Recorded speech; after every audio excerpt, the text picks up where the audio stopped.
Does the ABV of a rum really matter? I mean, does it really affect the end product? Well, that is a conversation I've had quite a bit recently. Now, commercially in the UK, rums tend to centre around the 40% ABV, and to be fair, worldwide, we've got some down at Cuban rums, some down at sort of 37.5%. We've got the odd couple of big kind of brands at around 42%, but in the main they are 40% ABV. And no, I'm not talking about the spiced rum brands that it's kind of down at 35% ABV, which purely do it for kind of money saving for duty. I'm talking proper rums. But when you start to go off the beaten track a little bit with rums, you'll notice some at 43%, some at 46%, 47%, 52%, 54.5%, 59%, 60%. Why are there so many different ABVs? Well, the simple answer is the ABV, the strength of the rum, the amount of water that's been added to the rum to dilute it down, really does affect the end taste. It massively affects it. And to demonstrate this to you today, I'm going to be tasting and nosing Pics rums, the blue label and the gunpowder proof.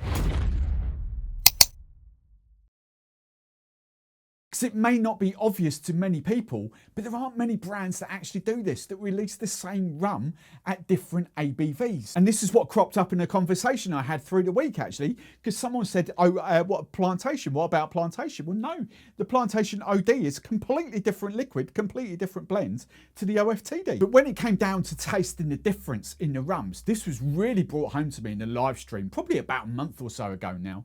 And when I tasted Lost Years, I had Lost Years Navy Strength and Silver Moon, is it called? I think it's called Silver Moon. Both of those rums were identical liquids, just one's more diluted than the other. But the taste difference between them both were worlds apart. So I wanted to put Pics to the test because I've not really done a neat side-by-side tasting for ages with these. To clarify, these two are identical liquids. They're just a different ABV. And I will confess, I did have to double check that because I was having a bit of a senior moment earlier today. I thought they were, but I wasn't 100% sure, and I was going backwards and forwards and I couldn't find anything online. So cheers Steve-O for clarifying that for me. And also, in another side note, I will be doing this, a Dawley's video on this as well, because Dawley's in the UK, their 3-year-old white rum, they import a 40%er and a 47%er. It's the same with the other Foursquare brand, the Real McCoy, the white rum, the 3-year-old white rum. They've got a 40%er and a 46%er. Now there's just 6 and 7% ABV between those two, so that's going to be really interesting.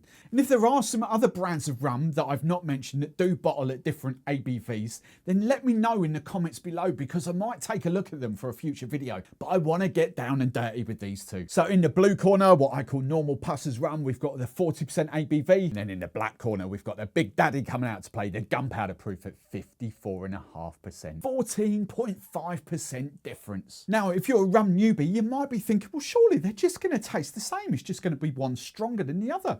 And I tell you, I was even like that probably a few years ago now, but tasting that Lost Years rum a few weeks ago really kind of blew my mind. The difference between them was just astronomical. So let's see how that 14.5% really does affect these two rums. Now, just to start off, in the nose between the two, the nose is completely different, to be honest.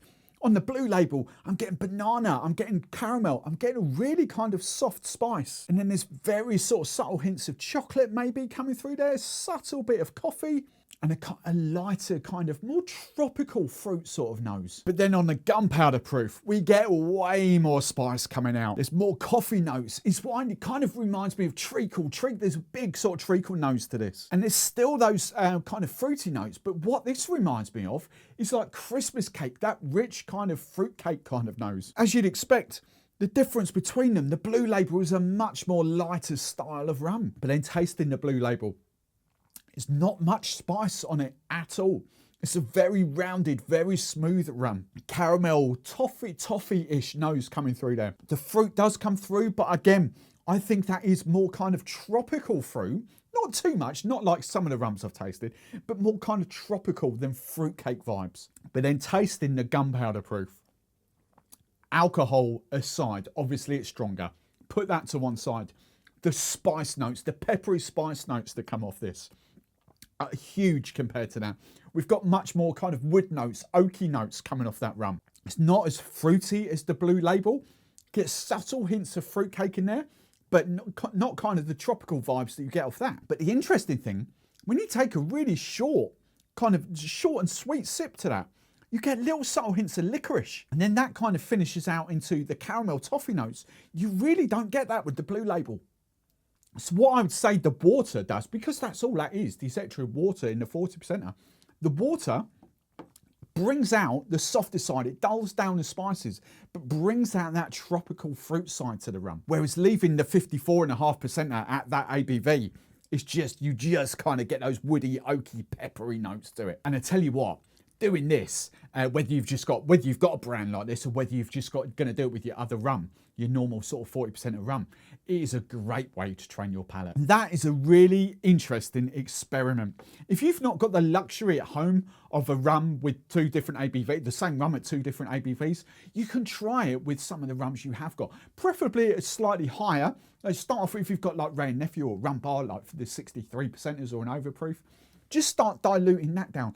But even if you've got a 40% of rum as well, you can do what I do, just add a touch of water to the 40%. And that's all you need to do. You can do it with an ice cube, but I prefer not to kind of chill my rum down when I'm sipping neat. So I just add a touch of water, not too much. You just need like a touch, like a tablespoon of water, a teaspoon, sorry, of water at a time, just to kind of very loosely affect the ABV. So what I want you to do is take your favorite rum, add in 2 glasses, drink one neat, add a touch of water to the other one, and then just kind of note down the differences, and then add a touch more water to it and taste it again. I want you to let me know below what the differences are. Can you taste the difference in those rums? And that last little sip on that, I tell you what, that reminded me coming off there, and I've just had another one off that. Just reminded me like a little shot of espresso. And I find these experiments so interesting. So if there's anything you want to know, anything that I can do on camera for you, let me know in the comments below. Right, I'm off to do my editing.